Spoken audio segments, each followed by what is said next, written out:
आप सभी मित्रों का बहुत बहुत स्वागत है मेरे इस यूट्यूब चैनल में। और आज मैं एक वीडियो आपके सामने ला रहा हूँ टीचिंग एप्टीट्यूड को लेकर के। शिक्षण अभिरुचि जो कि लेक्चरर की आने वाली परीक्षाओं और एलटी की परीक्षा में भी बहुत महत्वपूर्ण भूमिका रखने वाला है। तो पूरे डीप लेवल तक हम जाएंगे टीचिंग एप्टीट्यूड के, और कुछ महत्वपूर्ण प्रश्न, एक पूरा एक सेट जो 30 प्रश्नों का है वो मैं आपके सामने प्रस्तुत करूँगा।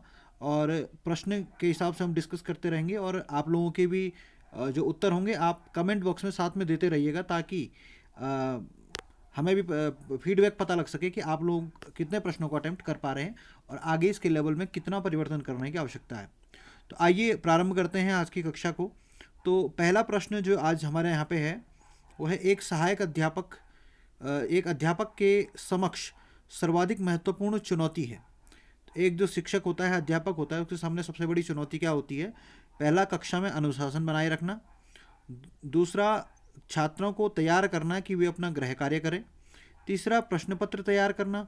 और चौथा, शिक्षण अधिगम प्रक्रिया को रुचिकर बनाना। ये 4 विकल्प आपके सामने हैं। तो इसका सही उत्तर आपको जो लगता है आप कमेंट बॉक्स में बताएं।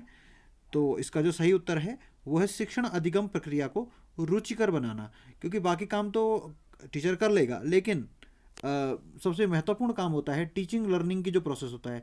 शिक्षण अधिगम प्रक्रिया से मतलब होता है शिक्षण अर्थात जो हम बच्चों को पढ़ा रहे हैं, और अधिगम मतलब हमारे पढ़ाए हुए से बच्चा कितना सीख रहा है, तो उसे हम कहते हैं अधिगम। तो इस पूरी प्रोसेस को कहते हैं शिक्षण अधिगम प्रक्रिया। तो उसको रुचिकर बनाना शिक्षक का सबसे महत्वपूर्ण कार्य होता है। तो इसका जो उत्तर होगा आपके सामने, शिक्षण अधिगम प्रक्रिया को रुचिकर बनाना। अगला प्रश्न हमारे सामने यहाँ पर है, निम्न कथनों में से कौन सा कथन सत्य नहीं है? आपको बताना है इनमें से कौन सा सत्य नहीं है। शिक्षण एक कला है, शिक्षक को प्रशिक्षित किया जा सकता है, शिक्षक जन्मजात होते हैं, और उपयुक्त सभी। तो आपको इनमें से क्या उत्तर सही लगता है कमेंट बॉक्स में आप बताएं। तो इसका जो सही उत्तर है वो है शिक्षक जन्मजात होते हैं। ये इनमें से सही नहीं है, क्योंकि शिक्षक जन्मजात नहीं होता है। शिक्षक को प्रशिक्षण दे करके शिक्षक बनाया जाता है। बाकी शिक्षण एक कला है, आप लोग जानते हैं। शिक्षक को प्रशिक्षित भी किया जा सकता है, ट्रेनिंग दी जाती है, लेकिन शिक्षक जन्मजात होते हैं ये क्या है? गलत है। क्योंकि जब आप ट्रेनिंग देते हैं, जब आप बीएड करते हैं, जब आप डीएलएड करते हैं, या कोई दूसरा डीएड करते हैं, तो इस तरीके के जो तमाम कोर्सेज होते हैं उनके द्वारा प्रशिक्षण दिया जाता है। आगे हम बात करेंगे। अगला प्रश्न तीसरा हमारे सामने है, एक विद्यार्थी द्वारा किए गए एक विद्यार्थी द्वारा दिए गए गलत उत्तर पर प्रतिक्रिया करने की सर्वोत्तम विधि कौन सी है? यानी कोई स्टूडेंट आपके प्रश्न पर गलत उत्तर देता है, तो उस पर आप कैसा रिस्पॉन्स देंगे, आपकी प्रतिक्रिया क्या होगी? तो उसका सबसे बेस्ट मेथड क्या होगा? पहला विकल्प है उसे पाठ न याद करने के लिए डांटना, कि आप उसे डांटें कि भैया आपने पाठ याद नहीं किया है। दूसरा, उत्तर क्यों गलत है उसको समझाना, ये स्पष्ट करना। तीसरा, किसी दूसरे विद्यार्थी से ठीक उत्तर पूछना। और चौथा, गलत उत्तर को छोड़कर अगला प्रश्न पूछना। तो ये 4 विकल्प हैं। तो आपको इनमें से स्वाभाविक रूप से पता लग रहा होगा कि जो दूसरा विकल्प यहाँ पर है कि उत्तर गलत क्यों है उसको समझाना, स्पष्ट करना। क्योंकि विद्यार्थी जब आपका गलत उत्तर देगा तो इसका मतलब उसका जो कंसेप्ट है वो क्लियर नहीं है, तो आप उसको समझाएंगे कि आपने जो उत्तर दिया है वो गलत क्यों है, और आप उसको क्लियर करेंगे कि सही उत्तर क्या है। अगला प्रश्न हमारे सामने है, निम्नलिखित 4 विकल्पों में से महाविद्यालय के एक अध्यापक के लिए सर्वाधिक उपयुक्त भूमिका क्या होगी? सामाजिक मुद्दों को छात्रों को समझाना, सामाजिक मुद्दों पर सही स्थिति स्वीकारने हेतु छात्रों को राजी करना, सामाजिक मुद्दों पर स्वयं निर्णय लेने की क्षमता के विकास में छात्रों की सहायता करना, सामाजिक मुद्दों के प्रति छात्रों की भावनाओं का पता लगाना। तो ये 4 विकल्प आपके सामने हैं। तो इसका जो सही उत्तर यहाँ पे होगा वो होगा तीसरा ऑप्शन जो हमारे सामने था, कि सामाजिक मुद्दों पर स्वयं निर्णय लेने की क्षमता के विकास में छात्रों की सहायता करना। यानी आपको छात्र को ये मदद करनी है कि वो स्वयं निर्णय ले सके कि सामाजिक मुद्दे जो हैं उसके बारे में उसके निर्णय लेने की क्षमता का विकास होना चाहिए, और उसमें शिक्षक का कार्य उसकी मदद कर रहे हैं, न कि अपनी राय को उसके ऊपर थोपना। अगला 5वां प्रश्न हमारे सामने है, संपूर्ण पाठ्यक्रम के सभी पक्षों के मूल्यांकन के लिए एक निश्चित समय में छात्रों की परीक्षा लेनी है। ऐसे में छात्रों से किस प्रकार के प्रश्न पूछना अधिक उचित होगा? क्योंकि आपको पूरा पाठ्यक्रम के सारे पक्ष देखने हैं, तो आपको बताना है कि कौन से प्रश्न ज़्यादा पूछने चाहिए। तो पहला है निबंधात्मक प्रश्न, दूसरा है व्याख्यात्मक प्रश्न, तीसरा है आलोचनात्मक प्रश्न और चौथा है वस्तुनिष्ठ प्रश्न। तो ये 4 विकल्प हमारे यहाँ पे हैं और इसका जो सही उत्तर है वो है वस्तुनिष्ठ प्रश्न। ऑब्जेक्टिव टाइप क्वेश्चन आप जानते हैं, कोई भी परीक्षा होती है अधिकांश जहाँ पे कॉमनली सबका पेपर होता है, पूरे सिलेबस को कवर किया जाता है, तो वस्तुनिष्ठ प्रश्न यानी कि ऑब्जेक्टिव क्वेश्चंस को यहाँ पे रखा जाता है और उसके आधार पर ही परीक्षा ली जाती है।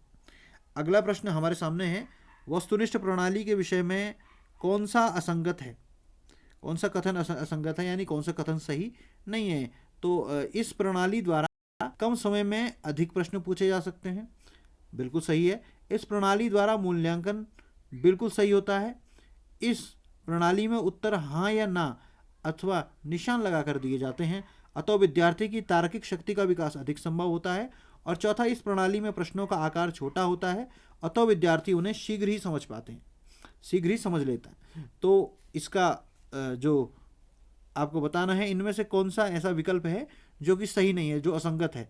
तो आप देख सकते हैं सीधे सीधे कि जो तीसरा, पहला और दूसरा और चौथा जो है वो तो बिल्कुल सही है, लेकिन जो तीसरा विकल्प यहाँ पे है जो कह रहा है कि इस प्रणाली में उत्तर हाँ या ना अथवा निशान लगाकर दिए जाते हैं, अतः विद्यार्थी की तार्किक शक्ति का विकास अधिक संभव होता है, तो ये यहाँ पे असंगत है, क्योंकि वस्तुनिष्ठ परीक्षा में केवल हाँ या ना नहीं होते हैं, अन्य विकल्प भी कई बार दिए जाते हैं और उनमें से आपको सही उत्तर का चयन करना होता है। अगले प्रश्न की ओर हम बढ़ते हैं। प्रश्न नंबर 7 हमारे सामने है, गणित शिक्षण में सबसे उपयोगी शिक्षण पद्धति कौन सी हो सकती है। तो आपको यहाँ पे गणित के संदर्भ में बताना है कि सबसे उपयोगी जो शिक्षण पद्धति है वो कौन सी गणित में होगी। तो आपके विकल्प हैं निगमन पद्धति, आगमन पद्धति, विश्लेषणात्मक पद्धति, संश्लेषणात्मक पद्धति। आप अपना उत्तर कमेंट बॉक्स में दें। इसका जो सही विकल्प है वो है आगमन पद्धति। जब आप मैथमेटिक्स पढ़ते हैं, गणित पढ़ते हैं, तो इंडक्टिव मेथड जिसे हम कहते हैं आगमन, तो आगमन जो विधि है जिसमें हम उदाहरण से सूत्र की तरफ को बढ़ते हैं। दूसरी विधि जो निगमन विधि होती है, निगमन में हम सूत्र से उदाहरण की तरफ पहुंचते हैं, तो वो निगमन होता है, किसी सूत्र के माध्यम से किसी प्रश्न को हल करना, वो निगमन विधि है। और जबकि उदाहरण से लेकर के सूत्र तक पहुंचने की जो पद्धति है वो आगमन पद्धति है। तो गणित के लिए आगमन पद्धति सबसे उपयोगी हो सकती है। इनमें से कौन सी पद्धति विज्ञान शिक्षण के लिए अधिक उपयोगी नहीं है। आपको बताना है विज्ञान शिक्षण में कौन सी पद्धति अधिक उपयोगी नहीं है। पहली है समस्या पद्धति, दूसरी है आगमन पद्धति, तीसरी है प्रयोगशाला पद्धति और चौथा है प्रश्नोत्तर पद्धति। तो ये 4 विकल्प आपके सामने हैं और आपको बताना है कि विज्ञान शिक्षण के लिए कौन सी पद्धति अधिक उपयोगी नहीं है। तो आप प्रश्न देख करके समझ सकते हैं। तो इसका सही उत्तर जो होगा वो है प्रश्नोत्तर पद्धति। प्रश्नोत्तर पद्धति विज्ञान शिक्षण के लिए अधिक उपयोगी नहीं है। प्रश्नोत्तर के बजाय समस्या पद्धति के द्वारा आप समस्या का समाधान कर सकते हैं। आगमन पद्धति के द्वारा एग्जाम्पल के थ्रू आप किसी कंसेप्ट को बच्चों को समझा सकते हैं और प्रयोगशाला पद्धति के द्वारा, प्रैक्टिकल के द्वारा किसी चीज़ को प्रत्यक्ष रूप से करके आप छात्रों के सम्मुख प्रस्तुत कर सकते हैं। इसलिए ये विधियाँ ज़्यादा उपयोगी मानी गई है और प्रश्नोत्तर जो क्वेश्चन आंसरिंग हम करते हैं वो उतनी अधिक उपयोगी नहीं है, वो केवल तार्किक विषयों में ज़्यादा उपयोगी मानी जाती है। निम्न विधियों में से शिक्षण की कौन सी ऐसी विधि है जिसमें कि हम छात्रों को अधिक से अधिक भाग लेने का अवसर दे सकते हैं। तो शिक्षण की ऐसी कौन सी विधि है जिसमें हम छात्रों को अधिक से अधिक भाग लेने का अवसर दे सकते हैं। प्रदर्शन विधि, निगमन विधि, प्रश्नोत्तर विधि, विश्लेषण विधि। तो इसका जो सही उत्तर है वो है प्रश्नोत्तर विधि। जब आपको छात्रों को मौका देना है, छात्रों को अवसर देना है, तो आप ऐसी स्थिति में प्रश्नोत्तर विधि का उपयोग करेंगे, जिससे कि छात्र को भी आप बोलने का अवसर देते हैं और वो अपनी बात को आपके सामने रख सकता है। अगला प्रश्न है, किसी क्रिया को उत्तम अधिगम प्रविधि में परिवर्तित करने के लिए सदैव आवश्यकता होती है। तो उत्तम अधिगम प्रविधि मतलब, उत्तम अधिगम प्रविधि का मतलब होता है बेस्ट लर्निंग मेथडोलॉजी। बच्चा जो है वो अधिक से अधिक सीखने की जो उसकी ऐसी कौन सी विधि का हम उपयोग करें, कौन सी प्रविधि को हम उपयोग करें। तो किसी क्रिया को उसमें हमें कन्वर्ट कराना है, तो उसके लिए किसकी आवश्यकता होती है। मानसिक व्यायाम की, एक परीक्षण की, एक वास्तविक शिक्षा के उद्देश्य की, शिक्षक द्वारा संवर्धित अधिगम की। तो इसका सही उत्तर है एक मानसिक व्यायाम की, यानी मानसिक रूप से आप एक एक्सरसाइज एक तरह से करते हैं, तो किसी एक्टिविटी को आप उत्तम अधिगम प्रविधि में परिवर्तित कर सकते हैं एक मानसिक व्यायाम, एक मेंटल एक्सरसाइज के थ्रू। अगला प्रश्न है, यदि हम यह अनुभव करते हैं कि अधिकांश शिक्षण प्रविधियां बंध्याकरण की शिकार हो चुकी हैं, तो उनमें पुनर्जीवन के लिए निम्नलिखित संस्तुति की जाती है। अब हमें लग रहा है कि अधिकांश जो हमारी मेथड, टीचिंग के मेथड्स हैं, वो उपयोगी नहीं हो पा रहे हैं, तो हमें उन्हें दोबारा से जीवित करना है। तो इनमें से विकल्प आपको देखना है। दुर्बल क्षेत्रों का अधिकाधिक ड्रिल अभ्यास छात्रों से कराया जाए, कक्षा के सामूहिक कार्यक्रमों को प्रभावी रूप से लागू किया जाए, कक्षा में कठोर अनुशासन लागू किया जाए, कक्षा में अधिकाधिक प्रतिस्पर्धा को प्रोत्साहित किया जाए। तो हम यहाँ पे देख सकते हैं बहुत आसानी से, हम यहाँ पे क्या करेंगे, कक्षा में सामूहिक कार्यक्रमों को प्रभावी रूप से लागू किया जाए। तो जो सामूहिक कार्यक्रम है कक्षा में, उसे प्रभावी रूप से लागू करने का हम यहाँ पे विकल्प हमारे सामने रहता है। और उसके द्वारा हम क्या कर सकते हैं, ग्रुप एक्टिविटीज जब क्लास में कराएंगे तो उससे छात्र एक्टिव हो जाएंगे, सक्रिय हो जाएंगे। अगला प्रश्न हमारे सामने है, समूह शिक्षण में निम्नलिखित अवधारणा निहित है, अंतर्निहित है। शिक्षा में व्यक्तिवाद को समाप्त किया जाए, शिक्षा में प्रतिस्पर्धा को समाप्त किया जाए, समरूपी समूह शिक्षण ही प्रजातंत्र का मूलाधार है, छात्र अपने मित्र समूहों से सर्वाधिक प्रभावित होते हैं।